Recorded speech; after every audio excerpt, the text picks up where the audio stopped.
Medafo asem kese bi asi ni nyina ne se ewrabe bi de nani a kire mu e wo fidiem ha se ye ne nsem a ode etu dwane nkrobo nyina ene se abra na okosuku okohia abrantie bi ene ne kodi empemu agro ama enam so manyinsen ebepie mu nyinsen ba ye no kobo abrantie amane abrantie se da nyinsen no enye media na saa semo ya abrantie ekeka kire ewraba no atutu ewrabe yi ene ne papa amom de omani a kire mu fidiem ha se ya omunkrobo omubo nyina ne se sa abrantie ne gine hu di se nyinsen no abofra no enye ne badia omra no munye DNA no mu hu no kura wo sa asemu se ne be ya asundwe ebeba omu ntem abusua ka me ho ne yenko nkotie asemi mu nkyeremu embra sisia Elizzy net to say bibia you fine and wagidi wodi den benku nkuma ka ho ma ne kontem okay all right Lizzy area eden edonam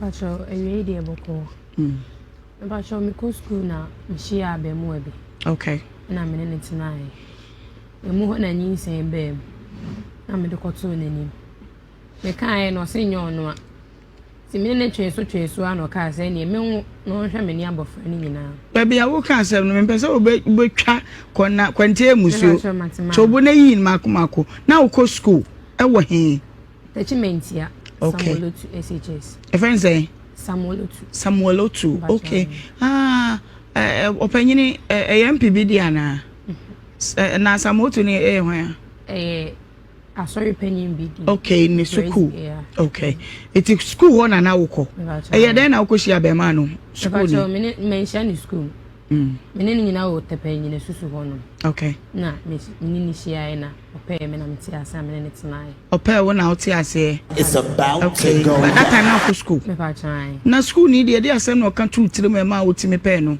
ma oti ase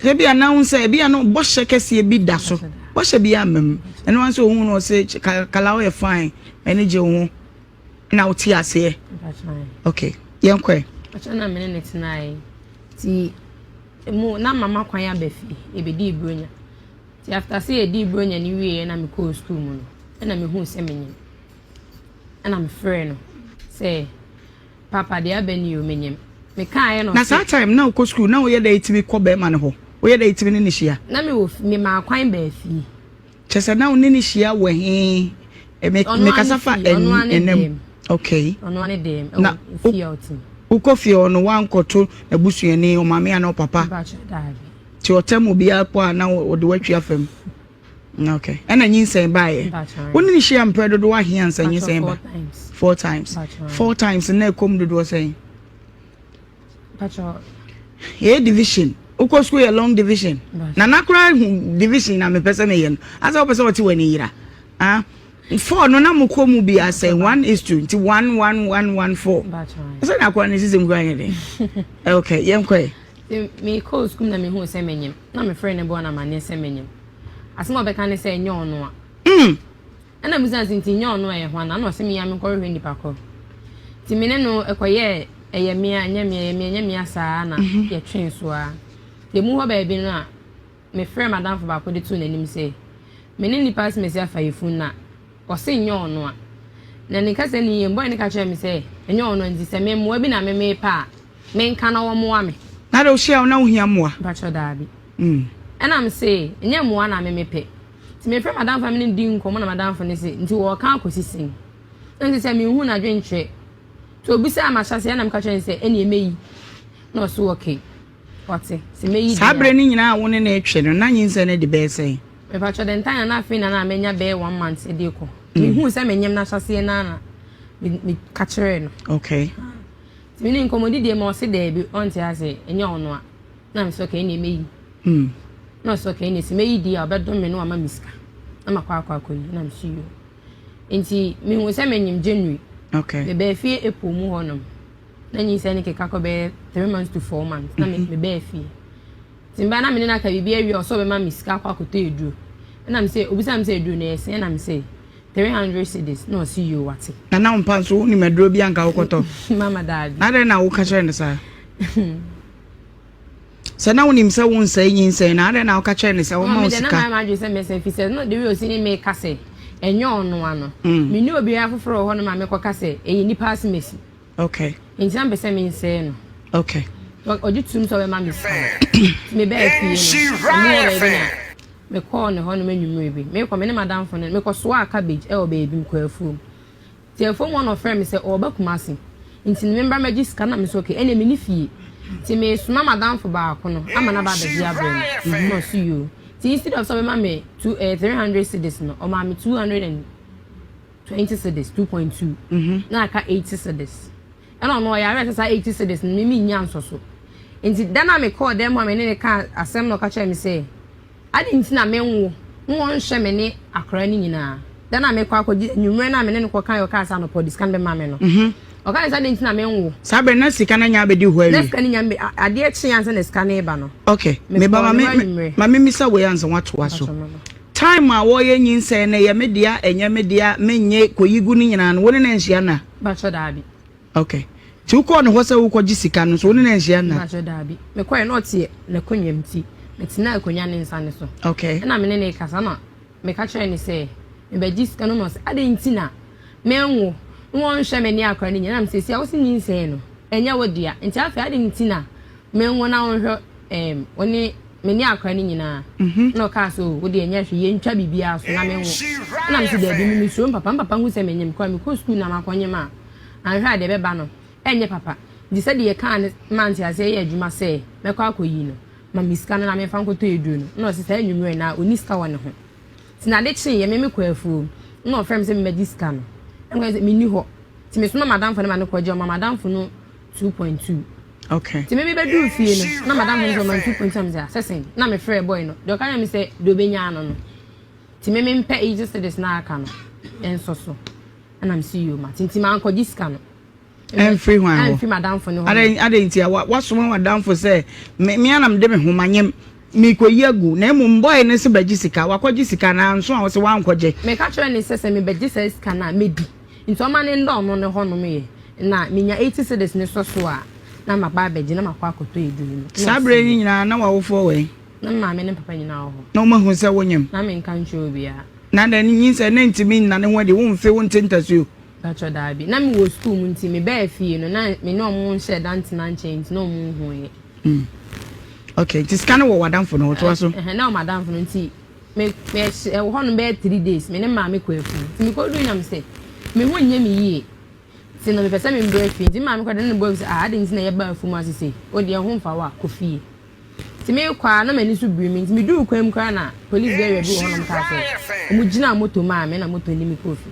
ti me dadem me ko du ye me dadem sa na me se da bi se ma ankwa anko jiskei ankwa anko to eduru na metena tena ho sa na ade na ide enyi na me ko madam fo no se me kwa akwa jiska ti me ko du ye na madam fo ni sister ka kire me se o ma madam fo ni fiska ne ma me e si ya be ade na du no me ye list me ka performance na me de do ko ka mewu nti no ma me nkoye madam fo ne kan sa ni sister penny nada abortion ba kwa koye no ubo hu dawuro kire madam fo no sister madam fo ne na ba se me koye abortion o na me sure say na madam fo ne sister no we hu se menyem okay nti o kai no na me tia se yo mati na emum me fie nyina ye papa okay so obe hu se odi me ko school na makonyi tene omo ndi manim na ye nko me papa ho no na omo ko pacho na omo nka nkire ne mame omo tia se nti madam fo ne sister no high dine ni fiera no ena okacho ni se ni se na lizida betu ni nti wona ye panyi wo fia ha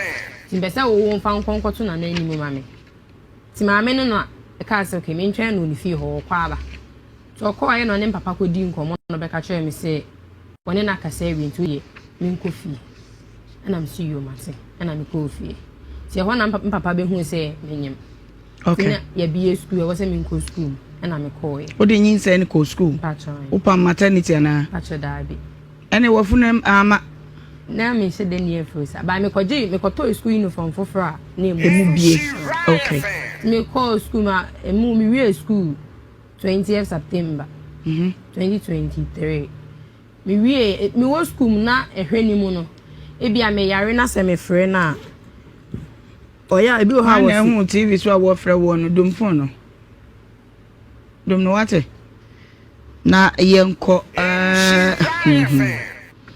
Okay, for other for phone number. Afi, to our wasem so. Ti me friend na ebi wa me ya record hospital me friend boy na o se oniska. Na me friend papa. Na papa nso se me friend boy no. Ti me friend na me nya no na me friend ma me na ma me send ni niska na edi me free hospital. Ti o ha no ama me kakra, o ha no asend me. Me chop money en kakra sa na nya me adom. Ma me ne papa support e na me di wie school. Ti me wie school no na me call me ma me ho wa akra. Me call ma me ho akra na nya me adom na me call we. Nti ko wo ba no wa akra. Me pa try. Okay. E na me call we. Wo ye obo be me ya ma ne se wa wo. Me pa try e operation. Obe hwe wo. Wamba. Otuaka. But we ntia ni nyina enwi. Okay.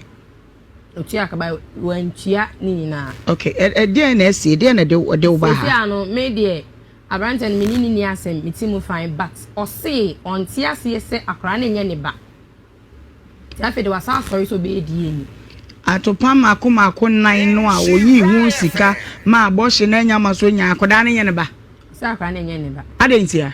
Patron de minim bi se etie fi na no. Wa nka bibia nkyere wo se bia we nti na meka. Se menye mo no me bo mema mienu din ansa na mebo ni din. Na bo be ma be din. Patron da bi won so watintin. Just say bisam. Elizabeth, oh, be ma fufuro bi din. Mama patro da bi. Wo ye sure? Patron. Wo ye sure? Patron. Papa ye oti wo nchen oye hwan? Patron papa. O papa no. Patron. Okay, abusua yanko opanyine no nchen na yemisa no wona ne ba ene akoda no se de na asifie de na course a akofa sansem we se enyina aba. Nana memo akwa Yeah, no. Na pom to say papa. Na dum patro na so e. Dum kita ye pa. Wadaruma obani Elizabeth. Uba nkasa. Me ba penyin. Yo. Boy nkomo e de na asi enti ma eja wabo chacha nwadi nechi. Woro boko America ka enfa ze be mfie me nu. Na obo be to manim se wonyi te se de wokan. In fact, in she rife. Enya da ni pa no be. Afete fana se be se 3 months money. O ye bisi na nyina no. Abusiani si fie ho obi mu sa mere. Ti me soma e ko se me sere o mo ko mo mra. Yenta so obi e ma. Ti man bi wo ho. E friend me wona wa de efe. Na me ko to na ze chakman. Sin na ko no so medi ho dwuma. O ko ye no friend me se nana bo abrante se nyense na nyane dia. Na nyane dia na free me titi na e de beto na ma wan ka hwe. Okay, mateme kofi. Ti bo wa na o sa friend se memra. Na dia ode beto na nse gise ko edi ani. Ti bo wa no mo ka temi se me enko ji ni enko ye na se da bi. Inshira station amata tie pa anti. O me mra. Nefa be dam mo minim se ha de e de be dam a. No kure be dadi. Okay. Ba ya menante se. Okay, na papa wada ruma wo akoda wo ko suku ba ne sei sa bre no anyi sei no hyase no so makwa ba fie ni nyina no wo anya ho mpopoye bia wo hunu science bia sa obey e bia wa hyase e mema sa wo hunu ho mpopoye bia me ban de no kre ba ko pe na so ye den kakra won ka se pi kwa no apie ma Elizabeth. Yes, Elizabeth I no pi but wa gboko re mi ense bre me sem de na me hunu bibisa but abonti de upie on say do upia me ndi na chidire. Okay. Anti we kwa buy kwa ye me nwa because there was a baby and be a me man. Oh, The ba say bro ma dwen so you we sa na te Elizabeth na opie kwai yeah, and it's say no bema na no wo de say Haruna de Haruna Boache manti me go say Haruna Boache sorry Haruna Mumuni Haruna say akoda na nye ba hwe camera mo na ka de opese ka kire no mame but you see ano say opese enko edi ni ti me ditum say the trim fine makoma mu fine o ma yenko enko edi ni me pene so wonye Uchiri mu fine wonyin say nyina wan mo be ma foforo bia di uchidi ujidi na Haruna wo so oti asem no wo yenfa ba cho me o kana me bisa na o se no de hu hia tenu so hu hia me pesa me hu be bia o ti fidi ye eni nipa ko ti fidi na no. Okay, stylish wadaroma Haruna wey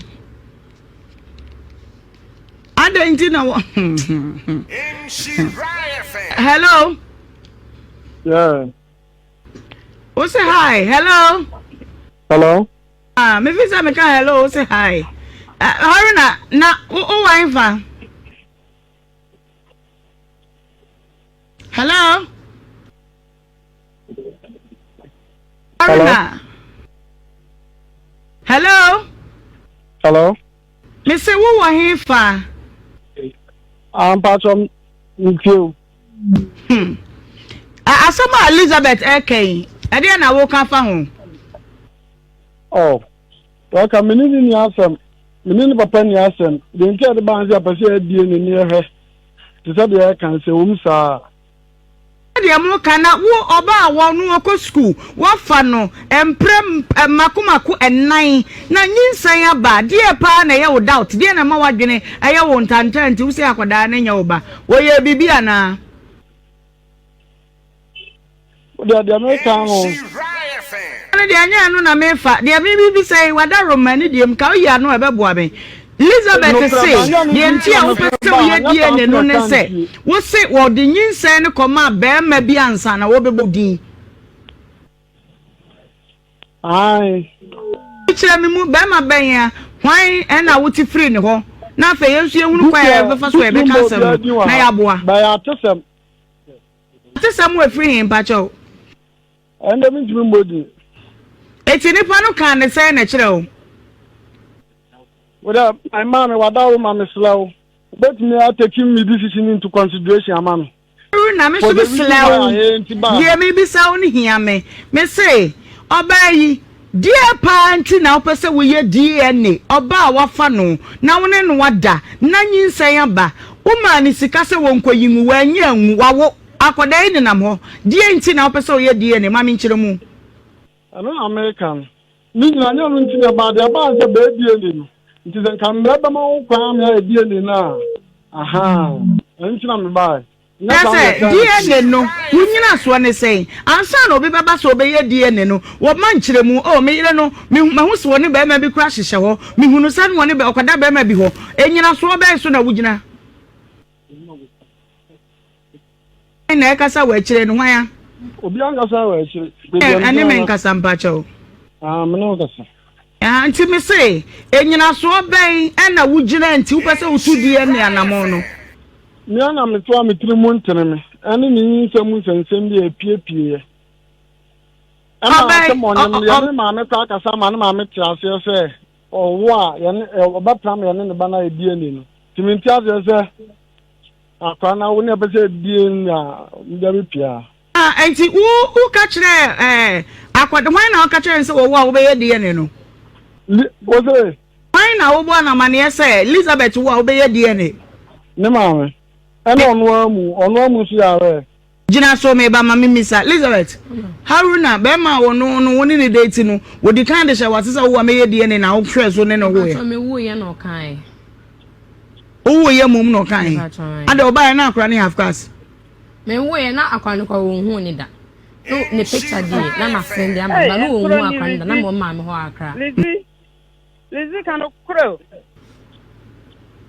I saw never for crime. One frame and can't tell me, say, me banner saying your no and me banner say, oh, obey DNA.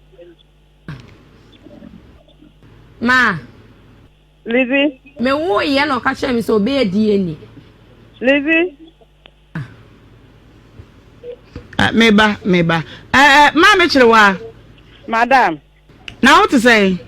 Yanko pardon. Oba Haruna, ka kire ne ma me say me si wo ehufo pa why? Ade. I want to be fa ne bo ne sense ne bo nya de. Haruna wo fie ha ya. Amen. What Abusia we die enoa no. E wo so me ye die ni. Die le nkwa de betumi a kire no kre ai wo sa asem we mu. Mema ni bi wo ho no mo ne oba anyinsen a esan se omo be hye abofra ne nti e ba hye na ebebem ne nti na omo deny se omo ni mo hye nyinsen anya omo dia nti we die na ebeboa ne die ni se wo yoba na be ma ne wo nyinsen na se oye na adwen se obepo nyinsen no anya de obegye atoma wo de ka wakoma to yem die ne wo ho nko ade tu anamo na bra maame bene wa ho ha be ne passion medafo tami chuku me hye obo se da senne yakoye hwehwemu yakoye DNA no na yehunu kura wasasemu emu a me hye obo se memfa nkame wo me de beba bedan wo se ne be ya wo nso behunu kura wasasemu emu da senne ye besan so ahye ema oremfi like video no share na subscribe fa sabo adoma ne so na afensu uhwie a drop a comment no ewo comment section hono na bibia entita na akwam aha eye emergency Ghana TV mo sonfo na na akosia adepa me na me de dwumedie yi eba wa akwam desene ye besan so ahia bim ewusia makra ho. Have you ever tried to buy something online only to get scammed, or have the seller waste your time? Or maybe you're a seller who spends hours preparing an order only for the buyer to cancel last minute? We get it. That's why we created Copland, a simple, secured marketplace designed to protect both buyers and sellers. Copland is here to end their frustrations with a reliable solution. Our team noticed that a lot of people are either being scammed or losing valuable time and resources due to unregulated marketplace practices. So we built Copland to tackle this problem. So Copland uses a secure payment method known as escrow, which keeps payment safe until both the buyers and the sellers are satisfied with the transaction. Here is how it works. When a buyer orders an item, the payment is held securely, meaning the seller doesn't get paid until the item is successfully delivered. The seller is notified and can accept or decline the order. If accepted, they reach out to arrange the delivery. Once the item is delivered, the seller marks it as delivered. So from there, the buyer has 48 hours to confirm they are happy with the product or to request a revision if there is any issue. When the buyer is satisfied, they accept the order and the funds are therefore released to the seller. If no action is taken within 48 hours, the order is automatically marked complete and the seller will be paid. Copland is here to build trust in online buying and selling. With our escrow system, both buyers and sellers can feel secure, knowing their time and money are protected. So why not try Copland for your next online transaction? Visit us at www.copland.coplandtechnologies.com.